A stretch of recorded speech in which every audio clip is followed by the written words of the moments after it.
में कांग्रेस कार्यालय पर प्रेस वार्ता करते हुए विधायक आराधना मिश्रा व मूना ने कहा है कि हार की घबराहट के चलते पीएम मोदी की भाषा बिगड़ रही है। एक अनुभव है मेरा, मैं ये मानती हूँ कि जब कभी भी चुनाव में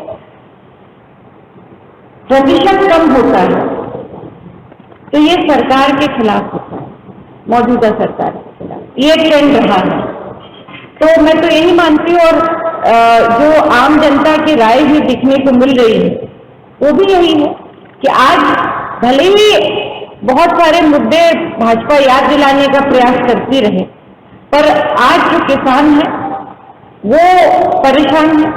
आज नौजवान बेरोजगारी की बात पे सवाल पूछ रहा है, आज महिलाएं सिलेंडर के दाम पर सवाल पूछ रही, दाल और गेहूं के दाम पर सवाल पूछ रही। आज जिस तरह से महंगाई, बेरोजगारी, अपराध, किसानों की समस्याएं बढ़ती चली गई, ये जरूर एक बड़ा मुद्दा है। और आज जनता हर सड़क पर, हर नुक्कड़ पर भारतीय जनता पार्टी से सवाल पूछ रही है। पहले करने से ज्यादा नुकसान हुआ।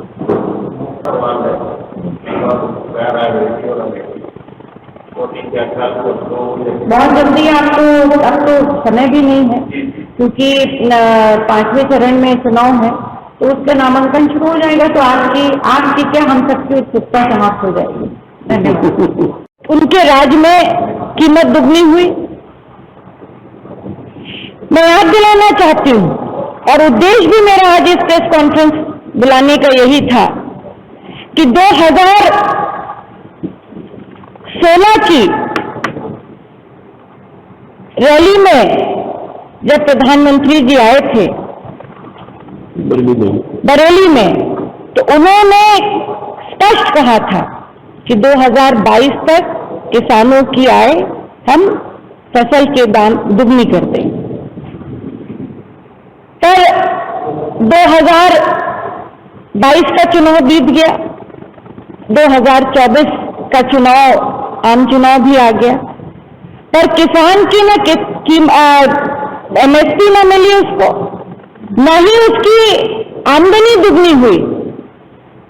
पर दुख की बात यह है कि आमदनी किसान की जो NSSO ने अपना डेटा दिया है वो मात्र 27 रुपए प्रतिदिन रह गई। DAP की बोरी की कीमत बढ़ गई पर वजन उसका 10 किलो घट गया।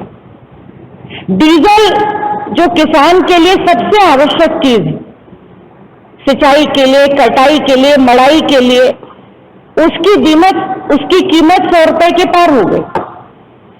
ये सारी चीजें किसानों की लागत को बढ़ा तो दिया, पर आज इसकी जो फसल है, जो आवारा पशुओं की वजह से बचा नहीं पा रहा है, उसके बाद जो बची हुई फसल को वो बाजार में बेचने जाता है तो उस पर उसको MSP नहीं मिलती।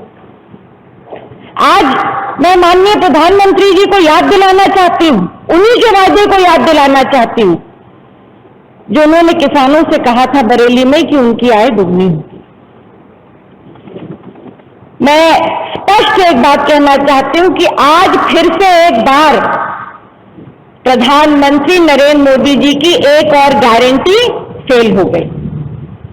किसानों से किया हुआ वायदा वो पूरा नहीं कर पाए। मैं इतना कहकर के अपनी बात को समाप्त करूंगी साथियों